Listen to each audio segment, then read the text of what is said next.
My mother uses men and then trades them in. First, the background.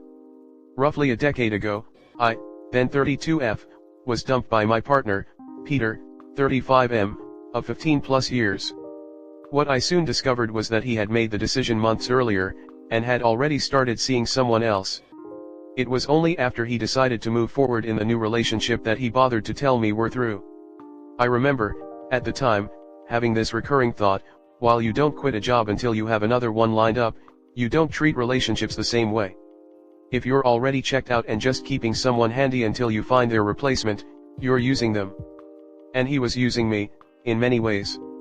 Fast forward a few years, and my sister, then 31F, had the same thing done to her. Her son's father, Mark, 37M, started hanging out with this other woman, Tracy, at first swearing to my sister that they were just friends.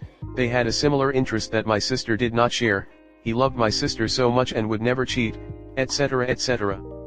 Then eventually, he told my sister that he wanted to explore a romantic relationship with Tracy. Oh, but it gets better, because at first he wanted my sister to stay, to continue cooking and cleaning for him and Tracy, and if the new relationship didn't work out, then he would just go back to my sister. Thankfully she had more self-respect than that. But before she even had time to find a place for herself and my nephew to live and move out, he was already bringing Tracy around and being flirtatious and affectionate with her, right in front of my sister. Back to present day, R, divorced, remarried, and then widowed, mother, 70s, has had a live-in boyfriend, Dave, for several years. Recently, she met someone new, John, and made plans to run away with him. She claims that her romantic relationship with Dave has been over for a long time and that they have just been living together as roommates, but I'm fairly convinced that she had never made that clear to Dave, until the day she told him about John and gave him 30 days to move out. Understandably, Dave went ballistic, called my mother some names, ransacked the house and took everything that belonged to him or that he believed belonged to him. My mother turned around and made herself the victim, said Dave's reaction clearly shows how unstable he is and that he has just been using and scamming her, etc. etc. Now I'm not saying I'm a fan of Dave, but as far as I'm concerned, her behavior here is no different from Peter's and Mark's, and it's shitty behavior regardless of how likable or desirable the other person is. After seeing it happen to both me and my sister, and how much it hurt us, I'm beyond disgusted that she would do the same thing to anyone. But she keeps looking to us for validation, expecting us to agree with her, making herself out to be the victim. I won't even answer her phone calls, because I have nothing to say to her that she's going to want to hear. There is one small piece of justice here. John, the man my mother was going to sell her house and run away with, actually did turn out to be a scammer. Or at least he ghosted her after he was supposed to be traveling across the country to rescue her, which she interpreted as him scamming her. I couldn't help laughing my ass off when I heard that. Comment. So your mom divorced your dad? How's your relationship with her, in general? It seems pretty contentious just by this post. If she's in her 70s, she grew up in a time when women were expected to need a man and they were raised to believe that. I'm not defending her, just saying it seems like there are underlying issues on both sides here. No, you're right. Anyone who starts a new relationship before breaking up the old one, even if just an EA, is cheating and treating their partner like crap. It's not right and should not be done. Not everyone does that, though. There are definitely many of us guys and girls who treat relationships and partners more respectfully. So when your relationship breaks down you're the victim, but when hers does she's undeserving of your support and sympathy. Also I find it weird to conflate the relationships, it's not a competition. I mean I'm not judging you, I can't stand my mother but I admit it. The worst part of it is she taught you this behavior is acceptable as children. Enabling it to happen to you over and over again unless you can break the cycle. Story 2. My mom will never value me the way she values my sibling. My folks divorced late in life and I'm not young either. Happily married with no children by choice and I am in a good place now. Grew up in an emotionally and physically abusive family and my parents are the distant, cold, and authoritative sort who never liked kids. Kids was just the unfortunate result of having unprotected sex. I was made to know from a very young age that I was never wanted and would have been aborted like an elder sibling had my grandmother not intervened. I would add sexual abuse too, but I'm not sure. I have always been very uncomfortable around my old man, and he behaved in a creepy way and had touched me inappropriately that I had nightmares that I wake up fighting and crying well into my mid-20s. But that's another story. I have not had contact with the old man for upwards of more than 10 years, and he is very ill now. I am still in contact with my mum, though our relationship is cool. I'm Asian, and in my culture we are expected to support our parents no matter what. At my grand old age, I felt like I should be able to let this past rest behind me now. But at times they just bubble to the surface and hurts me. My elder sibling is the golden child while I was the rebellious one. They got away from never lifting a finger in the house, and we have to pick up after them, and yet they get double allowance from both parents when we were still students. On the other hand, I helped out around the house and had to work part-time in school to supplement my allowance from only my mom, which wasn't enough.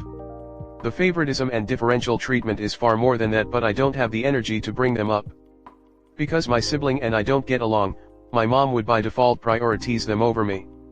I was always excluded from family holidays and gatherings so she does not have to deal with both of us in the same room. This caused a lot of resentment growing up. But the last straw was when some of my close relatives passed, and the resentment bubbled back to the surface again because of her divide and conquer policy. I was excluded from so many family events and trips where I could have spent memorable time with them. I had to quietly make a 5-hour journey both ways to visit my grandmother on the rare occasions my sibling is not monopolizing her time while they put on a show to everyone what a lovely grandchild they are. No one knows I bothered to visit my grandma because I'm always excluded from family events, so they thought I don't visit.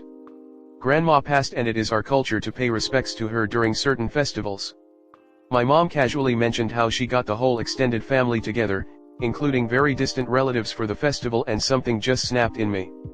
I went crazy and I asked her why did she exclude me as always? I am her child, and she even went as far to invite distant relatives, but she thought it was okay to exclude me? Without even missing a beat, she angrily replied, "You are married. Why do I even need to call you? The dam broke." All the years of acting as if her actions don't hurt me just crumbled.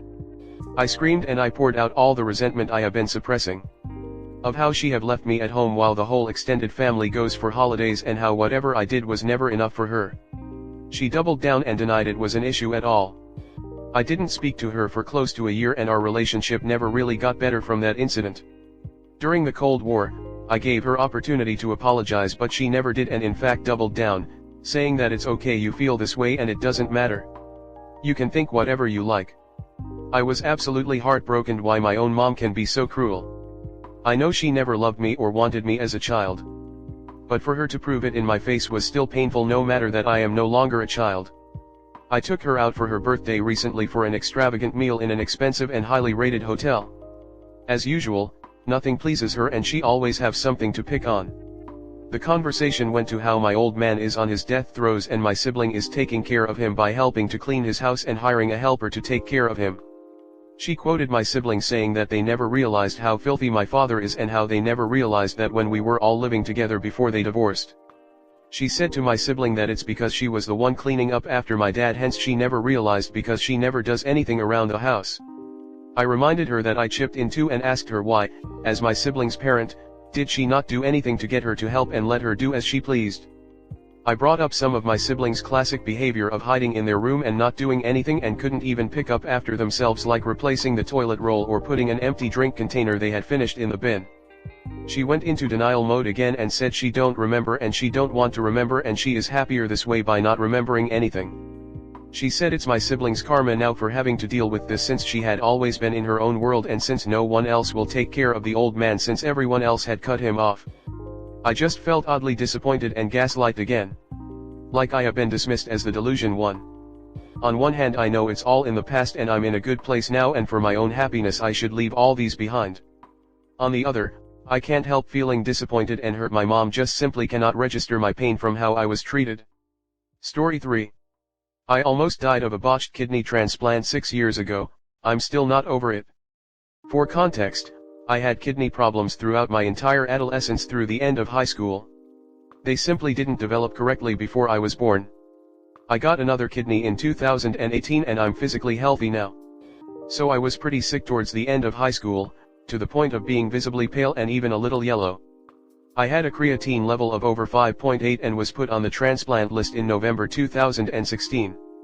Fast forward to August, 2017 I get a call that they have a match for me and I was to report downtown to Leavenworth Children's Hospital. Since I had been first put on the list as a minor, I was simply elated. Finally I was going to be healthy for the first time in my life, but it just couldn't be that easy, could it?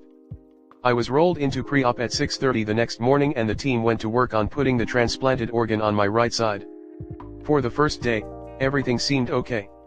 Then the ultrasounds started, they seemed unusually upset. I started to retain fluid and fading in and out of consciousness. The last thing I remember is the feeling of being rushed down to the OR for emergency surgery. I woke up in the ICU with a direct heart line in my neck and 4/4 completely confused and high on fentanyl. Some days later, I came to and learned what happened. A blood clot. They had made a mistake and a clot had formed that killed the organ. I live near Memphis, TN, which is the transplant capital of the US. These are some of the greatest surgeons in the world. How could this happen? I also lost some of what little kidney function I had after this. I started my freshman year of college less than 4 days after being paralyzed in the hospital. I was miserable living on campus, stuck in a small dark cube night after night. This culminated in me shoving the front of a knife in my wrist one night. No one but my parents know about this. As I mentioned earlier, I eventually did get another kidney 10 months later and this time nothing went wrong. Everyone just acts like I should just simply be grateful and that should be enough for me to presumably forget all of this. This is insufferable and insulting. The insane levels of PTSD, which evolved into bipolar disorder, is sometimes too much for me to deal with and no one can seemingly understand this. I'm doing okay now mentally. I've definitely made progress and am even super close to getting my degree in film and video production.